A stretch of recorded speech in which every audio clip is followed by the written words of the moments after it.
In the next step, I made the generator along with its polymer. I used a plastic tube to make the generator. I measured everything and started cutting.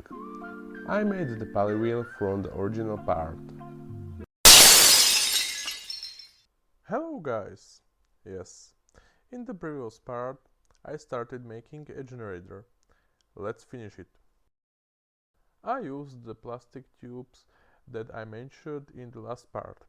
I joined them together because I want there to be a gap between the alternator and poly wheel. You can see this detail.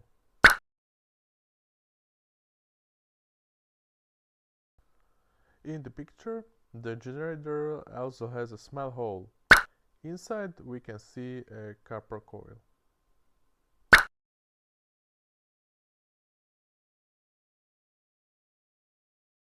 After I painted the generator with aluminum paint, I also painted the inside of the generator with copper paint. I sketched out a part that I had to make because I like details. It is an external voltage regulator. It is very small, but I tried to make it anyway. In this picture, you can see what I am talking about. It's a wiring diagram of the generator. I used a piece of plastic profile. I sanded it down a bit. After creating the approximate shape, I used another profile, this time smaller.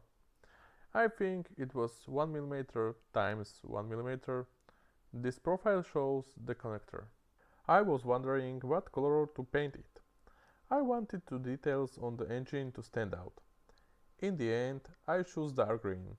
I saw this color of the regulator on the internet as well. I have now stuck a painted regulator on the generator with the poly wheel. I proceeded according to the pictures on the internet. I have wired everything. It took quite a long time, but I am satisfied with the result.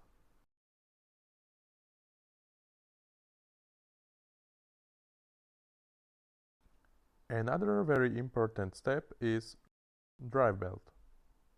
I made the drive belt from aluminum sheet. This aluminum sheet is very popular for me because it's not very thin. It is good to work with and it's from American. At the end, I still managed to color the drive belt. I mixed the color myself. It's just simple black and white paint. I won't tell you the ratio. I made it up.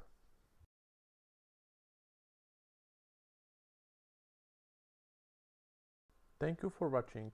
See you next time. Bye bye.